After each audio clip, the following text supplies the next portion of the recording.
మనకు తెలిసిన వాళ్ళు ఎవరన్నా చనిపోతే వాళ్ళ ఏడుపు తగ్గగానే అడిగే ఫస్ట్ క్వశ్చన్ ఏంటండి?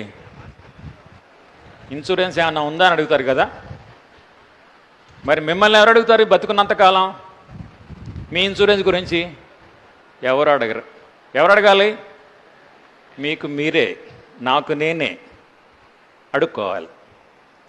మనకు తెలిసిన వాళ్ళు ఎవరన్నా చనిపోతే ఇన్సూరెన్స్ ఉందా అని అడుగుతాము. ఇన్సూరెన్స్ ఉంటే ప్రేమతో ఏడుస్తారు, లేకపోతే దిక్కులేని వాళ్ళని చేసిపోయారు.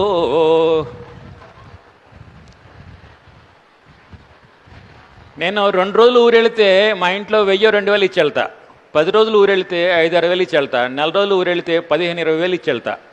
పర్మనెంట్కి పోతే ఎంత ఇచ్చిపోవాలి? అదే ఇన్సూరెన్స్.